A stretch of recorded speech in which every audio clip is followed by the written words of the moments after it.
Doctor कलाम की आत्मकथा से। मेरा जन्म 15 अक्टूबर 1931 तमिलनाडु राज्य के रामेश्वरम जिला के धनुषकोडी गांव में एक साधारण तमिल परिवार में हुआ था। मेरे पिता का नाम जैनुलाब्दीन और माता का नाम अशिम्मा था। मेरे पिता बहुत धनी व्यक्ति नहीं थे, मगर बुद्धिमान और उदार व्यक्ति अवश्य थे। बचपन में मैं एक साधारण सा दिखने वाला बालक था। मैं प्रायः अपनी माँ के साथ ही रसोई में नीचे बैठकर खाना खाया करता था। माँ मेरे सामने केले का पत्ता बिछाती थी और उस पर खाना परोसती थी। मुझे अपने पिता से विरासत में ईमानदारी और आत्मानुशासन मिला। विश्वास और करुणा के गुण मुझे मेरी माँ से प्राप्त हुए।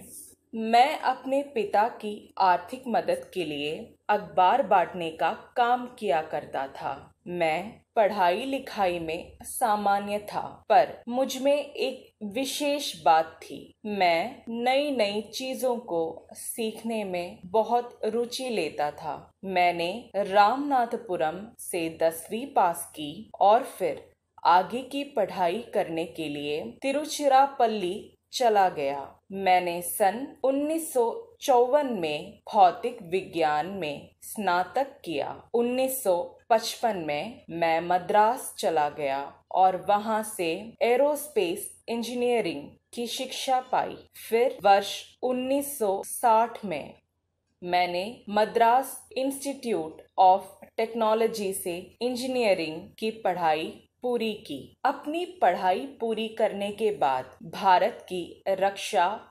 अनुसंधान एवं विकास संगठन DRDO में वैज्ञानिक के पद पर मेरी भर्ती हुई। उसके बाद 1969 में मेरा स्थानांतरण भारतीय अंतरिक्ष अनुसंधान संगठन ISRO में कर दिया गया। यहाँ मैं भारत के सैटेलाइट लॉन्च वाहन परियोजना निदेशक बना और सन 1980 में भारत के पहले उपग्रह रोहिणी को पृथ्वी की कक्षा में स्थापित किया।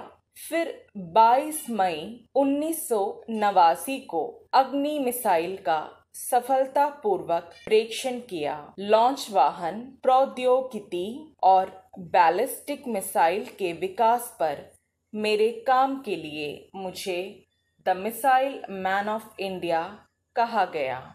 लॉन्च वाहन प्रौद्योगिकी और बैलिस्टिक मिसाइल के विकास पर मेरे काम के लिए मुझे the missile man of India कहा गया।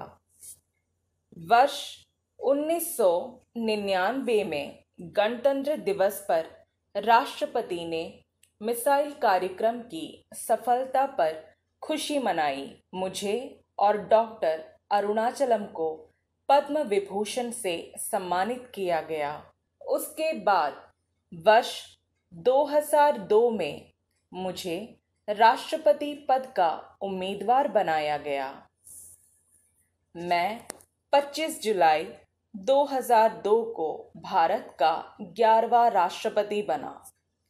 फिर राष्ट्रपति पद से सेवा मुक्त होने के बाद मैं शिक्षण, लेखन, मार्गदर्शन और शोध जैसे कार्यों में व्यस्त हो गया। हमारे देश के बहुत सारे वैज्ञानिक और इंजीनियर देश छोड़कर पैसा कमाने के लिए विदेश जाते हैं। यह सही है कि वहाँ पैसा काफ़ी मिलता है, लेकिन अपने देश के लोगों का प्रेम और सम्मान ही मेरे लिए प्रिय था।